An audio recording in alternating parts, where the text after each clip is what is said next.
السلام علیکم ورحمۃ اللہ وبرکاتہ. This is me Aiza Umar. I hope you all are well. انشاءاللہ سورۃ البقرہ آیت نمبر 28. اللہ سبحانہ و تعالیٰ نے اس سے پہلے بھی آیت نمبر 22 میں اپنا تعارف کروایا تھا کہ اللہ کون ہے. اس نے تمہیں پیدا کیا، تم سے پہلے لوگوں کو پیدا کیا، اس نے زمین آسمان بنائے، رزق دیا. یہ ساری چیزیں اللہ سبحانہ و تعالیٰ نے پہلے بھی اپنے تعارف میں کہیں، اور اس کے بعد آیت نمبر 28 میں اللہ سبحانہ و تعالیٰ دوبارہ اپنا تعارف کروا رہے ہیں اور انسان کو انسان کی حقیقت بتا رہے ہیں کہ تمہیں کس نے پیدا کیا. پہلے تو اللہ تعالیٰ نے باقی ساری چیزوں کو ذکر کیا تھا نا، لیکن یہاں پر صرف اور صرف انسان کی زندگی اور موت کے بارے میں بات کی جا رہی ہے. اب بتائیے، اللہ سبحانہ و تعالیٰ پیدا کرتا ہے. ہر انسان کو پتہ ہے کہ کس کی وجہ سے ہمیں زندگی ملتی ہے، لیکن انسان کہیں نہ کہیں زندگی کو لے کے شرک کر دیتا ہے کہ فلاں کی وجہ سے میں پیدا ہوا ہوں، یا فلاں بزرگ کی دعا یا کرامت کی وجہ سے اللہ تعالیٰ نے مجھے اولاد دی ہے، یا ڈاکٹر نے زندگی بچائی ہے. انسان زندگی کے بارے میں بعض اوقات شرک کرتا ہے، لیکن موت کے بارے میں شرک نہیں کرتا. چلے اولاد تو کسی کی وجہ سے ہوئی، لیکن موت کس کی وجہ سے ہوئی؟ جب دیا جاتا ہے تو کہا جاتا ہے کہ فلاں نے دیا، جب لے لیا جاتا ہے تو کہا جاتا ہے صرف اللہ تعالیٰ نے لیا. That's not fair. جب دینے والا وہ ہے تو لینے والا بھی وہی ہے. اگر وہ لینے والا ہے تو پھر وہ دینے والا بھی ہے. جب تک اللہ سبحانہ و تعالیٰ نہیں چاہیں گے کوئی کچھ نہیں کر سکتا. نہ تو آپ کے حق میں کسی کی دعا قبول ہو سکتی ہے اور نہ ہی کسی کی کوئی کرامت. اللہ تعالیٰ چاہے گا تو وہ اولاد دے گا، اگر وہ نہیں چاہے گا تو اولاد نہیں ہو سکتی. اور ویسے بھی کس نے آنا ہے کس نے جانا ہے، اللہ تعالیٰ اس کا فیصلہ تو آدم علیہ السلام کو پیدا کرنے کے ساتھ ہی کر چکے تھے. ہاں، زمین پہ کچھ وسائل ایسے ہیں جو کہ ہوتے ہیں، پھر یہ ساری چیزیں ہوتی ہیں. میں یہ نہیں کہہ رہی کہ دعائیں کروانا برا ہے یا دعا کرنا اچھا نہیں ہے یا یہ شرک ہے. نہیں، دعائیں کروائیے، مگر یہ مت کہیے کہ اولاد کسی اور نے دی ہے. اولاد کوئی نہیں دے سکتا. اگر اولاد دینے کے قابل کوئی انسان ہوتا تو پھر اس کو موت کیوں آتی ہے؟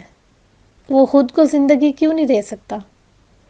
ایک وقت کے بعد وہ خود کیوں مر جاتا ہے؟ اگر کوئی اتنا ہی قابل ہے تو وہ خود کو قیامت تک زندہ کیوں نہیں رکھ سکتا؟ ہر انسان کو موت آتی ہے. کیوں؟ اگر زندگی دینے کا اختیار انسان کے پاس ہے تو اس کو موت کیوں آ رہی ہے؟ کیونکہ جو دینے والی ذات ہے اس کو تو کبھی موت نہیں آتی نا.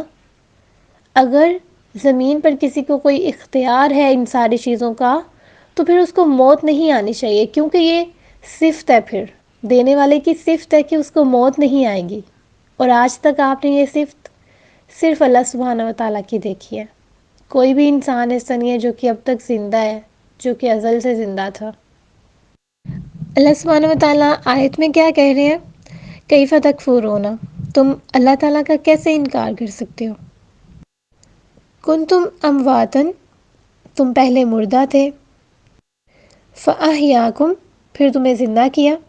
ثم یمیتکم، پھر تمہیں مارے گا. ثم یحییکم، پھر تمہیں زندہ کرے گا. انسان کا پہلے کوئی بھی وجود نہیں تھا، پھر اللہ سبحانہ و تعالیٰ نے اسے زندگی دی. زندگی دے کے اسے رزق حلال دیا. اور جس نے اپنے لیے دوسرا راستہ چنا، اللہ تعالیٰ نے انسان کو اختیار دیا. دو راستے اس کو دکھا دیے، یہ اچھا راستہ ہے، یہ برا راستہ ہے. اس کے بعد فیصلہ انسان پہ چھوڑ دیا ہے کہ وہ کس راہ پہ چلتا ہے. یا تو حلال کی طرف چلا جائے یا پھر حرام کی طرف چلا جائے، یا تو نیکی کی طرف چلا جائے یا پھر برائی کی طرف چلا جائے. اس کا پورا اختیار انسان کے اوپر ہے، کیونکہ گائیڈنس ہمارے پاس آ چکی ہے. اب ہم کس طرح کا فیصلہ کرتے ہیں، اللہ تعالیٰ نے یہ ہمارے اوپر چھوڑا ہوا ہے، اور ہمیں فیصلہ کرنے کے لیے عقل بھی دی ہے. اب عقل کا صحیح استعمال کرنا ہمارے ہاتھ میں ہے، اور اگر ہم اس کا غلط استعمال کرتے ہیں تو اللہ تعالیٰ نے ہمیں اختیار دیا ہوا ہے. ہمارے اختیار کے مطابق ہم سے قیامت والے دن ہم سے حساب لیا جائے گا۔ جب ہمارا خالق وہی ہے، ہمارا مالک وہی ہے، ہماری زندگی پہ اس کا اختیار ہے، موت بھی اسی کی حکم کی وجہ سے آتی ہے، تو پھر انسان اپنی تدبیروں کو کیوں سمجھ لیتا ہے کہ وہ اللہ تعالیٰ کی ذات سے بڑھ کر ہے؟ ہماری زندگی میں کیا ہونا ہے، ہم نے کس طرح کے معاملات کو ڈیل کرنا ہے، کب ہماری زندگی ہے، کب ہماری موت ہے، ہر چیز کا اختیار اللہ سبحانہ و تعالیٰ کے پاس ہے۔ ہم یہ جو زندگی گزار رہے ہیں، اس میں کسی اور کی باتیں یا کسی اور کے بتائے ہوئے قسمت کے راز وغیرہ، ان کی کوئی حقیقت نہیں ہے۔ آپ کی زندگی میں کیا ہونا ہے شروع سے لکھ دیا گیا تھا۔ اگر ہم تھوڑا صبر کر لیں تو ہمیں حقیقت بھی جلدی سمجھ میں آنا شروع ہو جاتی ہے، لیکن انسان جلد باز اتنا ہے کہ وہ چاہتے ہیں کہ اس کو ساری چیزیں پہلے سے معلوم ہو جائیں، اس کو اپنے فیوچر کے بارے میں پتہ چل جائے، اور ان ساری چیزوں کو لے کے وہ کیا کرتا ہے، ایسے ایسے گناہ کبیرہ کرتا ہے جو کہ اللہ تعالیٰ کو سب سے زیادہ ناپسند ہے۔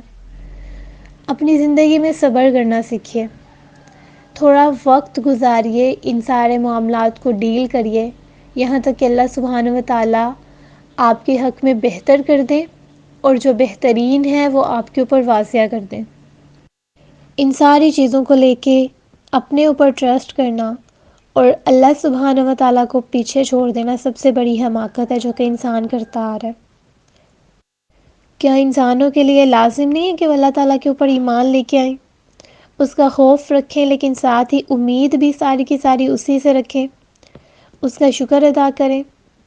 جب ہم اللہ سبحانہ و تعالیٰ کی خاطر صبر کرتے ہیں، اس کی حکمتوں کے واضح ہونے کا انتظار کرتے ہیں، اس کے اوپر کامل یقین رکھتے ہیں، اچھے گمان کے ساتھ انتظار کرتے ہیں، تو اللہ سبحانہ و تعالیٰ راستے کھول دیتا ہے۔ جزاکم اللہ خیرا۔